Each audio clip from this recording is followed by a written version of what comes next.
Hello everyone, and welcome back to the channel.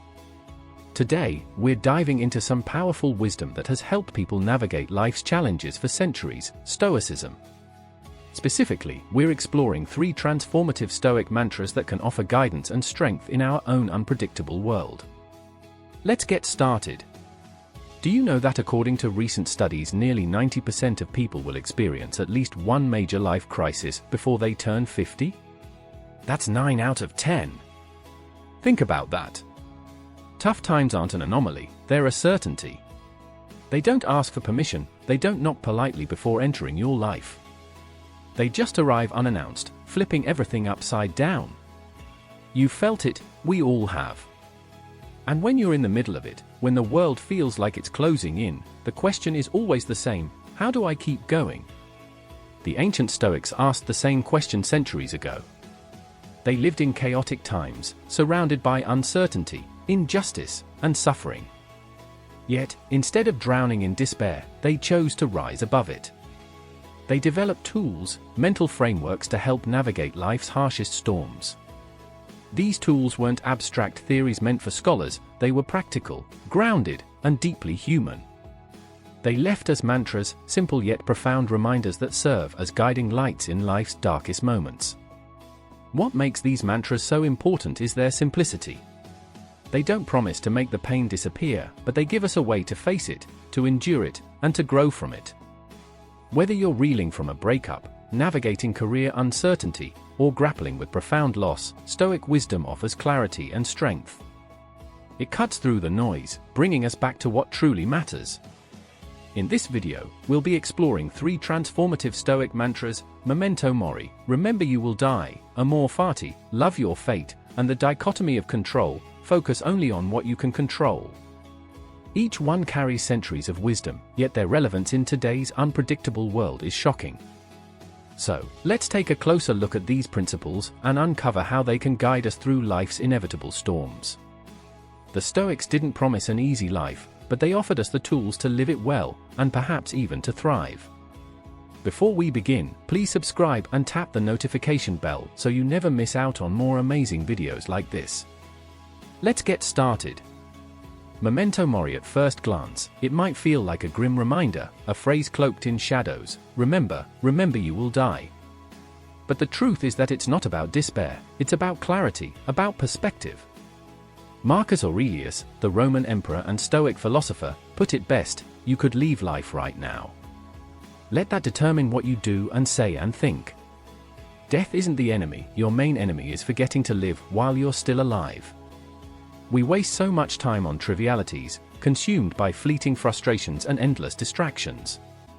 Memento Mori snaps us out of that haze. It's a call to wake up, to recognize the gift of the present moment. Instead of seeing it as morbid, see it as liberating. It's not a countdown, it's a compass. It asks you to strip away what doesn't matter and focus on what does.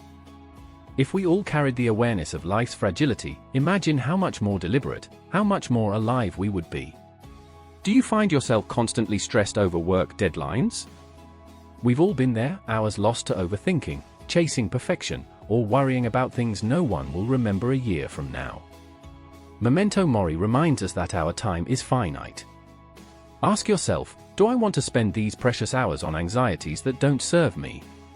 Or would I rather focus on what truly matters, on creating, connecting, living? Regret has a way of creeping into our minds: missed opportunities, unsaid words, paths not taken. But instead of letting regret paralyze you, let Memento Mori reframe it. Every moment is a fresh chance. Don't dwell on what you've missed, instead, ask, what can I do with the time I have left? Life is like a sand timer, think of it for a moment. Every grain that falls represents a moment you've already lived, irretrievable, unchangeable. But the grains on the top, that's your future. The catch is you don't know how many grains are left. This isn't meant to scare you, it's meant to focus you. The Romans had their own way of staying grounded. When a victorious general returned from battle, crowds would cheer, parades would erupt, and glory would surround them. But behind the general stood a servant who whispered Memento Mori. Why? To remind them that no matter how high they climbed, life's impermanence would always remain. It wasn't to deflate their success, but to keep them humble, aware, and present. In modern terms, think of those moments when you get caught up comparing yourself to others on social media, the curated highlights, the endless pursuit of likes and validation. It's exhausting. Memento Mori cuts through that noise. It pulls you back to the things that matter, meaningful relationships, growth, and passions that ignite your spirit. We live in a world obsessed with speed and distraction. Social media demands our attention, algorithms feed our insecurities, and society tells us that more money, more recognition, more success is the answer. But is it? At the end of your life, will you remember the hours you spent scrolling, the promotions you chased, or the relationships and experiences that truly shaped you? Memento Mori asks you to reflect. If this were my last day, what would I want it to look like? Not in a dramatic bucket list kind of way, but in the small, meaningful moments, a conversation with someone you love, a project you're passionate about, the decision to finally let go of something that no longer serves you. Every day, pause and ask yourself, if this were my last day, how would I spend it? Not in fear of death, but with a commitment to life. Let this question guide your decisions. Are you holding on to grudges that drain you? Are you delaying something important because you think there's always more time? Are you living by someone else's definition of success? Memento Mori isn't about fearing death, it's about using its inevitability as fuel to live a life that matters, a life of purpose, intention, and joy. You can start by writing down 3 things that matter most to you. Then, each day, take one action, big or small, that honors those priorities. Whether it's calling a friend, starting that project you've put off, or simply sitting in gratitude for what you have. Memento Mori reminds you that life is happening now. This mantra isn't a burden, it's a gift. It whispers, don't wait, don't waste, don't sleepwalk through your days. The clock is ticking, yes, but that's exactly what makes each moment so profoundly valuable. Embrace it. Live it. Let Memento Mori remind you that while death is inevitable, a meaningful life is always within reach. Always remember that life doesn't come with a blueprint, it doesn't ask for your permission or follow your carefully laid plans. The job you thought was yours slips through your fingers, the relationship you poured yourself into ends without warning, a missed flight, a delayed promotion, a diagnosis you never saw coming. These moments can feel like betrayal, like life itself has turned against you. This is where Amor Fati steps in. Love your fate. Not tolerate it, not begrudgingly accept it, love it. It's a call to embrace every twist and turn, every hardship, every detour as if you'd chosen it. Friedrich Nietzsche, one of Stoicism's most powerful modern interpreters, captured the essence of Amor Fati perfectly. My formula for greatness in a human being is Amor Fati, that one wants nothing to be different, not forward, not backward, not in all eternity. It's not about pretending hardships don't hurt, it's about seeing them as necessary steps in your journey, as raw material for your growth. Let's take, for example, that you're stuck in traffic, the kind that makes your jaw clench and your fingers drum on the steering wheel. The old you might grumble or let your frustration get the best of you. But with Amor Fati, you pause, you say, this moment is mine. Maybe it's a chance to listen to a podcast you've been meaning to start. Maybe it's an opportunity to practice patience. The traffic isn't against you, it's for you. Missed opportunities, failed projects, and heartbreak often feel like life's cruelest jokes, but Amor Fati offers a different perspective. The rejection letter? It wasn't a door closing, it was a redirection to something better aligned with your purpose. The relationship that ended? It wasn't a mistake, it was a necessary chapter in your growth. Amor Fati teaches you to trust that even the pain has meaning. Instead of asking, why me? Ask, what is this teaching me? Thomas Edison's story is the epitome of Amor Fati. In 1914, his factory burned to the ground, destroying years of work and millions of dollars in equipment. Watching the inferno, Edison didn't collapse into despair. Instead, he told his son, go get your mother. She'll never see a fire like this again. He saw the fire not as an ending, but as a beginning. With insurance money and his resilience, Edison rebuilt, innovating even further. Life's obstacles can be seen as a fire too. When a forest burns, it's not destruction for destruction's sake, it clears space for new growth. The same goes for us. The setbacks, failures, and heartbreaks we face aren't there to break us, but to transform us. They are fuel feeding our resilience and forcing us to grow stronger. Today, with the internet and social media, daily inconveniences can feel magnified. A rude email can derail your morning. An unexpected detour on your way to work might feel like a personal attack. Social media can make every misstep seem like the end of the world. But Amor Fati invites us to step back and reframe. That rude email? An opportunity to practice grace under pressure. The detour? Maybe it leads you past a beautiful scene you'd never have noticed otherwise. Even the algorithms that frustrate us can teach us something, like the value of disconnecting and focusing on what truly matters. The next time life doesn't go as planned, take a deep breath and say Amor Fati, not sarcastically, sincerely. Then ask yourself two simple questions. 1. What can I learn from this? 2. How can this make me better? It's not about pretending everything is perfect, it's about recognizing that even the imperfect has value. The beauty of this principle is that you can always start small. When you're delayed, when plans fall through, when someone is rude, choose to see the moment differently. Not as an inconvenience but as an invitation to grow. Over time, this mindset becomes a habit, and life's challenges become less daunting. Amor Fati is freedom. It frees you from wishing for a life that isn't yours and empowers you to love the life you have, with all its flaws, detours, and surprises. Because when you stop resisting and start embracing, you discover that every moment, even the hard ones, is exactly what you need to become the person you're meant to be. Life often feels like an endless tug-of-war. On one side, there's what you wish would happen, the dream job, the perfect relationship, the recognition you feel you deserve. On the other, there's reality, messy, unpredictable, and entirely indifferent to your plans. The constant struggle to control the uncontrollable leaves many of us exhausted and frustrated. The dichotomy of control, a cornerstone of Stoic philosophy, cuts through this chaos with a simple truth: some things are up to us, and some things are not. Epictetus framed it perfectly: it is not events that disturb people, it is their judgments concerning them. In other words, peace comes from focusing only on what you can control, your actions, your thoughts, and your attitude, and letting go of the rest. It's not about giving up or being passive, it's about choosing where to direct your energy. Worrying about what you can't control is like trying to stop the ocean's waves with your hands. But when you focus on what you can control, you find strength and freedom in the chaos. Think about things that stress you daily. Maybe it's social media, the endless parade of opinions, criticism, and comparisons.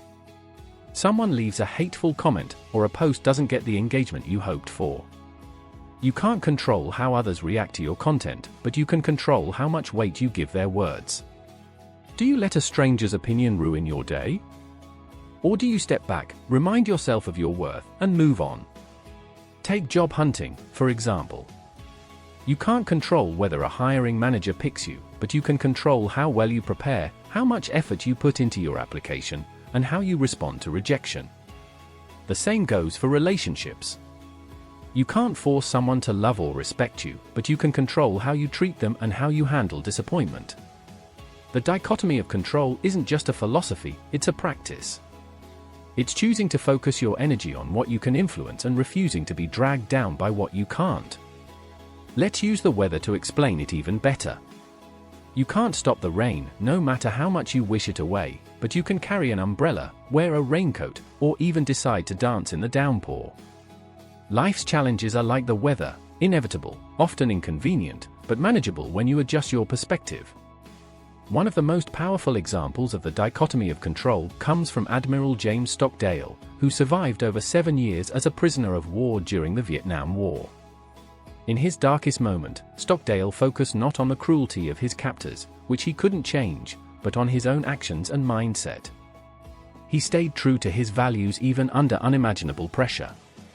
You must never confuse faith that you will prevail in the end, Stockdale said, with the discipline to confront the most brutal facts of your current reality. His story is a testament to the power of focusing on what's within your control. When life feels unbearable, the dichotomy of control reminds you to center yourself on the one thing no one can take from you, your response. We live in an age of constant distraction. Social media algorithms thrive on making us care about things we can't control, the opinions of strangers, the pursuit of validation through likes, and the endless comparison to others. Consumerism adds to the pressure, convincing us that happiness lies in things outside ourselves. But the dichotomy of control pulls us back to what matters. Instead of chasing likes or material success, focus on the effort you put into your work, the kindness you show to others, and the values you live by. Results are never guaranteed, but effort is always within your grasp. This mindset also applies to mental health. Anxiety often stems from trying to control the uncontrollable, the future, other people's perceptions, or past mistakes. The dichotomy of control reminds us to anchor ourselves in the present and let go of what's beyond our reach. I'd like you to try this simple exercise. Take out a piece of paper and write down everything that's been stressing you out. Be honest, list it all, from the small annoyances to the big worries. Now, go through your list and ask, can I control this? If the answer is no, cross it out, let it go. Stop spending your energy on what you can't change. For the items that remain, the things you can control, circle them. That's where your focus should be. If it's a project at work, commit to giving it your best effort. If it's a relationship, focus on how you show up and communicate. The dichotomy of control isn't just about reducing stress, it's about reclaiming your power. By letting go of what you can't control, you create space for what truly matters, the actions, choices, and attitudes that define your life. Life will always have its storms, but when you embrace the dichotomy of control, you learn to weather them with grace. You stop wasting energy on the waves you can't stop and start steering your own ship, one steady choice at a time. Tough times are inevitable, that's one of life's guarantees. You will face days when the weight of the world feels unbearable, when nothing seems to go as planned, and when the pain of loss, failure, or uncertainty grips you tightly. But what's also guaranteed is your ability to choose how you face those moments. Memento Mori reminds us that our time here is limited, but that's not meant to scare us, it's a wake-up call. When you realize every moment matters, you start showing up differently. You hug your loved ones a little tighter, you stop procrastinating on the dreams that light you up, and you let go of grudges that weigh you down. Death isn't the end of the story, it's the reason to live fully. Amor Fati asks you to stop resisting life. Traffic jams, heartbreak, career detours, they aren't punishments, they're opportunities.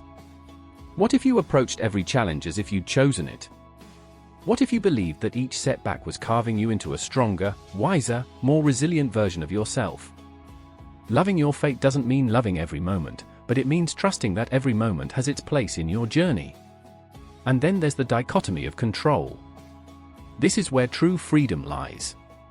So much of our suffering comes from trying to control things we simply can't, other people's opinions, the past, the future. But when you focus on what's within your power, your actions, your choices, your attitude, you take back control of your life. You stop wasting energy on things you can't change and start building a life that reflects your values and aspirations. The Stoics weren't superhuman, they had fears, doubts, and struggles, just like we do. But they left us a blueprint for rising above the noise, for finding clarity in the chaos. Their mantras aren't relics of the past, they're tools for today. Imagine living each day with these principles guiding you. When life tests you, and it will, you take a deep breath, you remember, this is temporary, this is for me, and I control how I respond. You can choose gratitude over resentment, action over helplessness, love over fear. The world may be unpredictable, but your inner world, that's entirely up to you.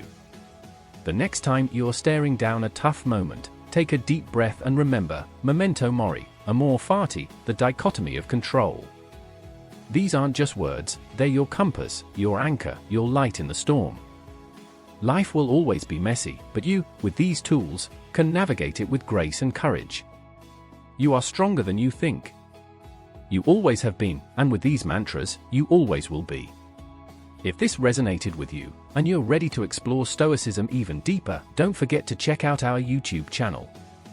We're creating content to help you live with more clarity, resilience, and purpose, all rooted in timeless Stoic wisdom. Subscribe now, and let's continue this journey together. Your best self is waiting.